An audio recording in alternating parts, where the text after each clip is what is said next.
Hey there. This is Kat, and thank you for joining me on my live podcast today. I have a special guest. It is Nancy Giere, and she is a professional speaker and an author, and she helps people bundle their brilliance into online courses, which I love the whole thought of it. And this is the reason why I think this topic is really, really great for today. There are a lot of people that build businesses, and a lot of times, when I look at a business, because I work in the marketing world and then I also work in the business broker world, is how do you grow your business so that you can sell it one day? And having an online course is definitely one way to secure a way to sell your business one day, because you will have that reoccurring revenue from people that are subscribing to your courses. So I love this topic today. I'm excited to bring Nancy on and hear, all the bundle your brilliance ideas and suggestions she has for you, and then her special offer. So let me bring on Nancy. Hey, Nancy. Hey, how are you? I'm doing great. Thanks for joining me today. Oh, glad to be here. Yeah. So can you give everybody a little background about you and where you come from and how you started your journey? Okay, well, I'm not going to go back too far, but there was a momentous time in my career Mm-hmm. where I sort of fell into doing training. Really didn't know what I was doing, but I just made it work, did the best that I could, and I think that that's true for a lot of people, particularly the pressure that we had during the pandemic to shift and move content into online formats. Yep. So at one point, I took a job and I was part of a cohort, and there were about 40 of us that were all hired at the same time. So we all had to have a similar methodology and approach in order to build out all of these really off the shelf courses. At that time, things were being delivered on CDs. And I learned about this whole concept in really discipline called instructional design. Okay. And that's where you follow a whole process to get people from idea to implementation. And that whole experience was really pivotal in my career. In that was like there's the creative part of Yeah. creating training, but then there's also this kind of analytical process part. And when you can put those two things together, that's when the magic happens. Oh, absolutely. And I agree. Okay, so that's a place that you worked at. So how did you start your entrepreneur journey? Like where Well, was like a that? lot of people, I was laid off. Okay. And I Okay. didn't have any downside risk. I didn't have to make the decision about walking away from a nice salary because it You was were. gone. Yeah. So I thought, you know what? This is the time to start because I don't have any downside risk. Mhm. And, if I don't, this is, so it was really the perfect moment to give it a try. Because, I figured, okay, if it doesn't work out, then I'll, go back into full-time work. Yep. Yep. And you started off as what, a business coach or? Well, my work, I started off doing really done for you course creation Mm. services. And at that point, I was living in Milwaukee, and Okay. I knew a lot of people that, were, running training departments. And so I brought my services to them. So I would come in and I would consult and just go from company to company. And it kind of built my business in that way.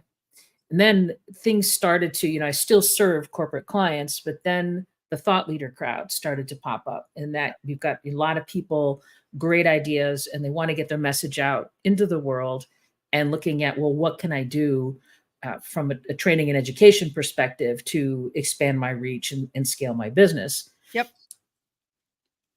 Okay. And so a lot of your clients that you're working with to build out these online courses, like give us Mhm. some background, like who are they? I know you don't need to be specific if you don't want Okay. to. Well, what's happened mostly in I would say the last year is a lot of people that they've written a book Yep. and they want to turn their book into a course. Got you. And it's been interesting that I've had a lot of people show up in the spiritual Okay. space Yeah. and the health and wellness space. So I don't know Yep. if this is like a sign to me that I got to get it together, but I'm Okay. learning all of this. Um, And then another person, we're in the middle of a program he's working on now. He wrote a book called Stop the Nonprofit Blame Game. Yep. And we're taking his book and turning it into a course that he'll be able to use. People can work through it independently, or he can bring it in when he's facilitating programs with different organizations. And I think for people in that thought leadership space, to look at your course as part of a higher ticket offer is really the way to go, because it's easier to sell a smaller number of high ticket offers than to sell a lot of low end courses, Yep. unless you have a gigantic list. Right. Right. Unless you have a huge email list or a huge following and you're going through a ton of people. I Right. I would This is all a agree. numbers game, right? Yep, absolutely. Absolutely. And even when you're persuading people for your courses, I've also heard, and you can give me your feedback on this, is I also heard that, an entry point for courses, if you use a low entry point and then upgrade people and upsell them, that Mhm. is usually a method that works. But I don't know. You tell me, Nancy. I think that usually does work quite well. And you think about it as, building out a whole funnel Hmm. where you start off and you do an event that's free Yep. to get people to come to that, and then they like what they hear, and then you Hmm. can move them into maybe a lower end, maybe it's a half day workshop, master Yep. class, or move them into the first, or a mini course, if you will. Yep. And then from there just keep moving them up a level, uh, because the more, the whole know, like, and trust factor. Yep. I think of a lot of this in the early part of it, it's really education based marketing. You're Right. continuing to give people value, and you just incrementally you can move them up. Yeah, yeah. Yeah, I'm always fascinated about high-end tickets and course creations. I follow a lot of influencers who do those types of things, and they talk about how you need to see when you're marketing your business to put the money to market the low entry part and see that as a wash, because that is part of your job to get people through the funnel, right? Hmm. Part of your job. And if you get enough of that low entry to get the high ticket ones, as you said, Nancy, you only need a couple of those. You don't need a ton of those, right? Right.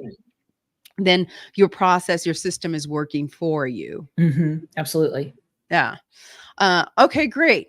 So, a couple things that help people when they create a course and start focusing on that is one of the points that you bring out is that it increases their influence, right? And it expands their reach on who Yes. they're trying to market to. Do you want to touch on that a little bit? Yes, I think because it's all about, and you know well, better than I on this front, but it's about really what can you do to be, I think, like, it's visibility first, Hmm.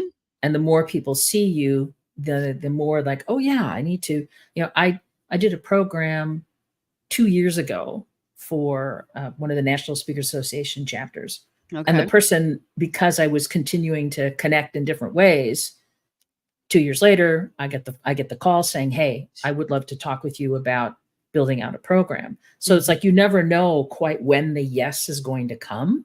Yep. You never know when people are going to be ready to buy. So you Yep. kind of, but if they don't, out of sight, out of mind, right? The, Right. the old the old expression.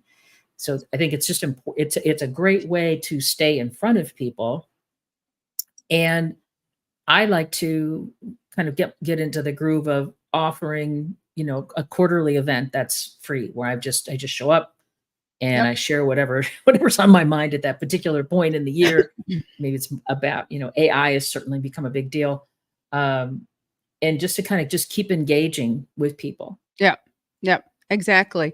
I like to think of, especially for in my industry, of how course creation can evolve and grow is really about teaching people little nuances and building on it, right? Building into little building blocks. Hmm. And a lot of times it's the most basic thing and then grows into where you want to take, your audience, your followers, whoever it is that you're working with.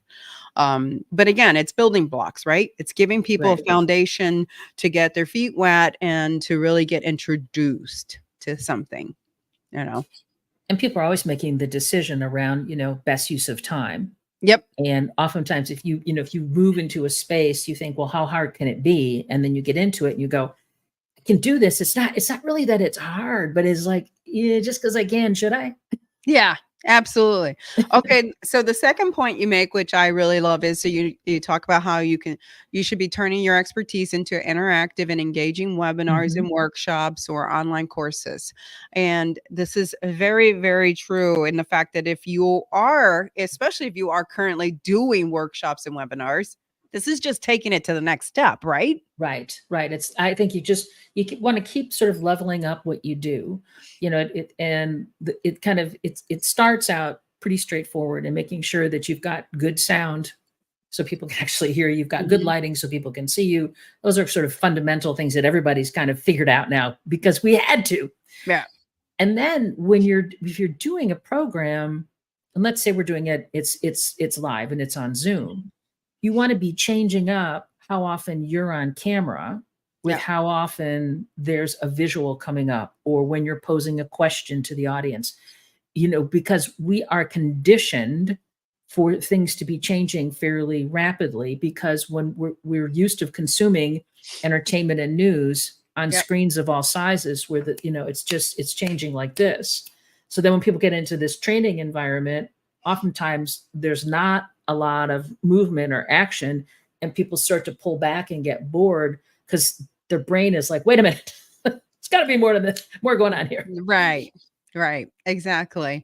And it's also probably a great way to kind of test, what your marketplace is wanting out there, when you do workshops and webinars. And if you get a ton of people to sign up, or you get people who are, asking you questions about them, right? That's kind of a testing ground for you. And it's a great way for you to test and for you to practice and really hone your message. So then when you're ready to go into an evergreen format, you've kind of worked out all the kinks of it. You've got your stories are tighter. Everything is well, well rehearsed isn't quite the right word. I mean, I think you want to get to the point where you've embodied it so you can show up and be natural. Oh yeah. But everything has been thought through. Right. And it's pretty easy and seamless. Like you're just flowing with what you're presenting. Absolutely. Yes. Absolutely. Okay. So number 3, you talk about leverage a systematic course creation process that's easy and that you can replicate for years to come. Do you want to expand on that one? Sure. So I alluded earlier to the methodology called instructional design, which is the underpinning of what I do. And like many of my colleagues, I've taken the model and I've adapted it. I've renamed it to kind of have it fit with kind of how I think about it in a way that I can communicate more. Talking to a corporate audience is different than talking to the entrepreneurial audience. Right. So I, really have it go from idea to implementation.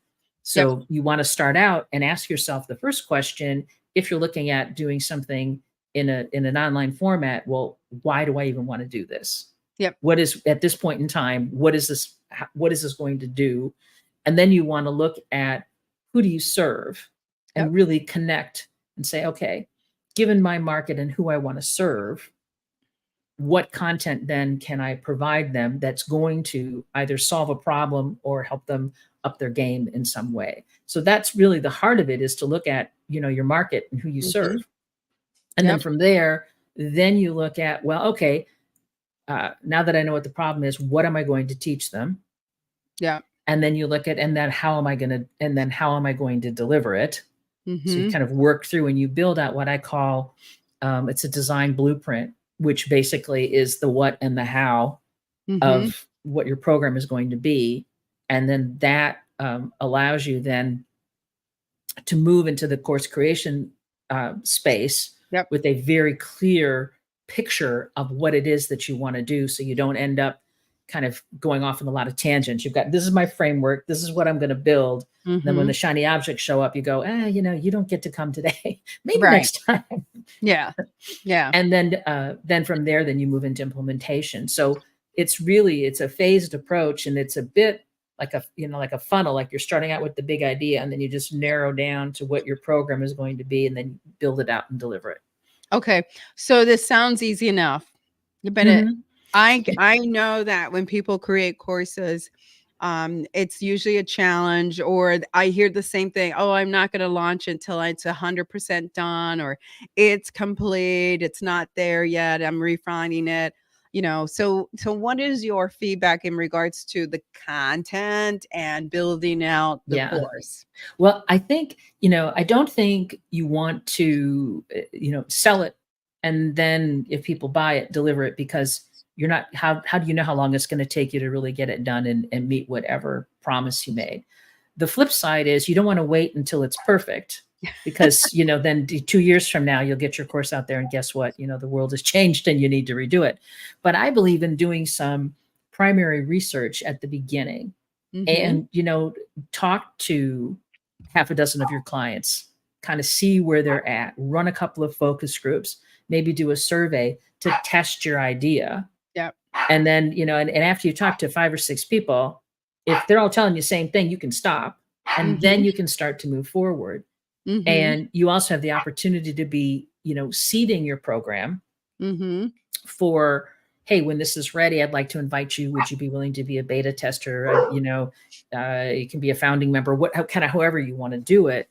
But I think just doing a little bit of work on the front end, then you know that you're on the right track, and then you can start building out. Okay. So are there any rules of thumb with course creations? Like, should the course have 5 modules, and should the course last this long, and should the course be this or that? Are there foundations in regards to course creation? I wish there was a real clear-cut rule. It's really the content drives the length of the course. It's what's the content. Now, having said that, I always talk to people and say, what can you do to say what you have to say in as little time as possible? Right. To just really be very clear and concise. And I'll give you an example. I had done a webinar, and like many people, I forgot to hit the record button. And I promised people that they'd get the recording. Right. But there were about 8 people that were still on, and they said they were good friends. So, well, go ahead, just do it again, and we'll be here, and we'll be your audience. When I did it the second time, I did it in what had taken me 45 minutes before, I did in 20 minutes. And it's because I just delivered the content. There wasn't the Q&A. There wasn't that type of thing going on, which is very telling to me about how much, when we're in the webinar format, there's aspects of it that don't need to be converted to the online format, because the people taking it online, they don't care about the questions that the people had that day. Yeah. They don't care about the banter. They just, they're in there. They want to, I want to watch this video and consume know what the I got. information. Just give it to me. Yep. And I would agree, because I'm probably the same way, although everybody learns differently. But I think people that take online courses are all pretty similar. Like, just give me the information, the facts, help me understand, help me be able to digest it so that it sticks with me, and then take me to the next step of what I need to know, And give me tools that I can use. Yep. Oftentimes it's about teaching somebody how to use a tool. That then will help them to be able to do a better job. Absolutely. Absolutely. So I think that when people think about online courses, maybe sometimes they overthink it, and I think it's probably just working with someone like you to help brainstorm, or to wash out all the unnecessary thoughts that they might be associating to a online course. You know what I mean? Especially if you've been there, done that, kind of thing. And you've seen and worked with other companies that have launched courses, Yeah, absolutely. And, there's always a challenge if somebody has a deep expertise. There's 2 things that can happen. One is they're going to share too much information, and they'll overwhelm people. And the other side is they forget what it's like to Right. be the For the beginner, yes, for the right? foundation. Yes, I agree. And I agree. it's and that sort of getting them to the point of kind of who is your audience Mhm. and where are they now in terms of what they already know and what they're already capable of doing. And Mhm. then from there, okay, if they're here and you want to get them to here, what has to happen to close that gap? I agree. I 100% agree. It's and again, it's always working with someone and thinking of big picture, right? Big picture, and mapping out what your thoughts are, and then trying to figure out how do I minimize this, and so that it has a structure to it, right? Right. Awesome, awesome. So you've worked with a lot of solopreneurs, a lot of corporate Hmm. companies. I'm assuming that a lot of course creations are for their future customers, and then also maybe internal for Yes. employees and what Yes. have you. Is that correct? Yeah. And the Yeah. corporate side is definitely a combination of customer training and employee training. More employee training Okay. than customers. What I've experienced. Yeah. But that's just been my world. Okay. Now I'm going to ask you a question that may be subjective for you. So, is there a platform that you prefer when you're doing course creations? Yes, lately I have started building out more for my entrepreneurial crowd in Hmm. a product called Articulate Rise Okay. because it allows people to interact with the computer more. Okay. There's things like drag and drop, there's Yep. accordions, there's all kinds of it, and it has kind of a web browser kind of a feel to it. Okay. And I've been starting to do that because that's the type of program that my corporate clients would work in. And I thought, Okay.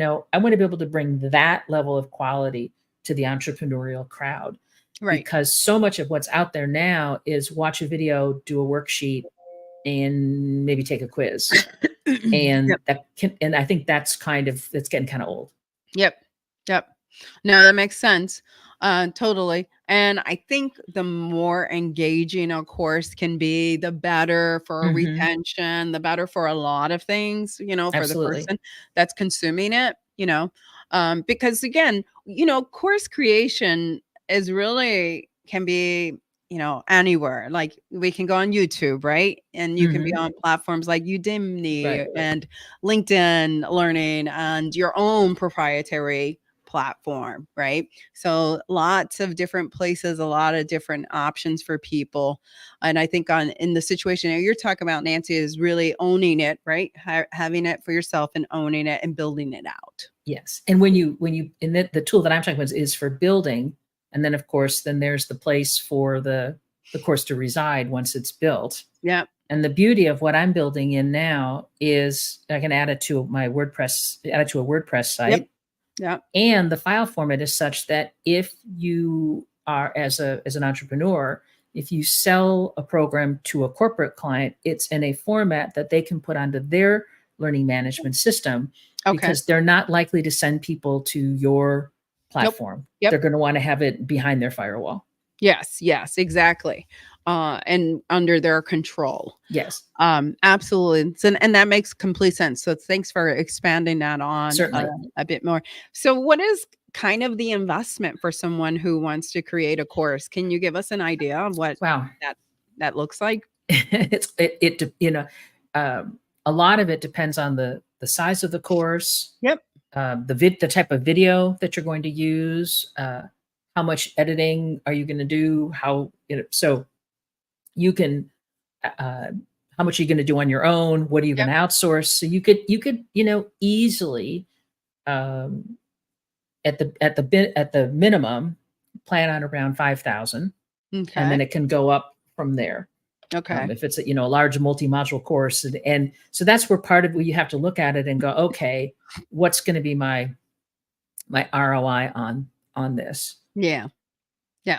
No, and that makes sense. And then once a course is created, then that person should be maintaining it and improving it, right? Yes, Because it's technology, everything changes and grows, and the course should adapt to those things to stay relevant, right? To stay right, relevant and to keep your audience engaged. Is exactly. that great? Yeah. And Okay. Go ahead. And the tools are changing I mean, as you said, the tools are changing all the time. So I think that in some ways, some aspects of the creation process, some costs are going to go down. Yep. And the biggest investment is really how much do you need to do with your video Yeah. and the Yeah. video editing. That's the largest chunk. Yep. So as those tools become more accessible, things could change. I'm looking at a tool now called Descript, which allows you to do. It's interesting. You can edit the text. You don't have to do frame by frame Yep. editing. So just to be able Yep. to go in and cut text, that's a whole lot easier. That's easy. That's like working in a document, right? Oh no, yeah, absolutely. Absolutely. And that's fantastic. And then with AI changing and all of this, it's just everything has just started to explode Yeah, AI it's a area. really. I mean, you can use AI to say write a quiz for me, You're right. Yeah. write a script for me. You Mhm. can get so that's streamlining the process. And in fact, I Absolutely. put together a whole list of AI prompts that people Okay. can use, and I tested it with my content to make sure, because these robots, I love the term that they hallucinate. Oh no, absolutely. I saw a video the other day that says if you don't know how to use the prompts correctly, you're going to get bad information. No, I Yeah. absolutely. Yeah. And if you have expertise, you can if you're working on something that you have expertise in, you can look at it and you can go, Yes. that's right or that's not right. I think the danger is if you're doing something from a research angle and you don't know about the topic, then you've got to That do makes some vetting. yes. So please just teach what you know. Yes. Yeah. Right. Lean on your expertise. It's just like you Exactly. said, if you have a book and you want to parlay that, if you have a TED talk and you want to parlay that. I mean, so there's so many ways to expand and to create the online course, but the online course should be your expertise. It should be very unique to you and Exactly. what you're offering. And there, of course, can be. Let's just use my industry hypothetically. We do social media. I do a free workshop every month. So is that going to stop me from doing a course because there's so many? No, who cares? Right. Right? Who cares? I Right. I can't sit here and worry about all the hundreds of other people who have a course. Who cares? There's enough business for everyone, and people gravitate to the course that they're associated to, Exactly. right? Exactly. Yeah. Yeah. So don't talk yourself out of it, is I guess what I'm trying to say. Is there's no reason to talk yourself out of it. It is another way to leverage revenue. It's another revenue stream. And if it's not something that you thought about, talk to anybody who has a course. They love them. They pretty much, once they build them out, they go on autopilot, because now it's just them promoting those courses Hmm. or updating them as need be. Right. Absolutely. Yeah. So again, I love the fact that it is a great way to get in front of people. It's another opportunity for someone to sample you. And then hopefully they sign up and do more with you. And Exactly. it's that or no like and trust whole theory, Hmm. right? No like and trust theory. But yeah. Awesome. Okay, Nancy. How do you people connect with you? What do you where do you want people to like reach out to you? Well, you can find me on LinkedIn, certainly. Okay. And I'm out there. You can go to my website, which is nancygiere.com. Yeah. And you can email me at nancy@nancygiere.com. And we should say Gary is That's Giere.com. correct. Just in case anybody's listening Just and they're listen. If not. you're listening, Yeah, you're gonna find a whole nother person. that's right. And then you do have an offer today, right? You do? Yes. Okay. Yes. So I put together a short ebook called Yeah. 8 Easy Steps to Create Training That Sells, which lays out the approach that I take to all my courses. And it'll give you an idea of really what you need to do to consider the end-to-end process when you're building a course.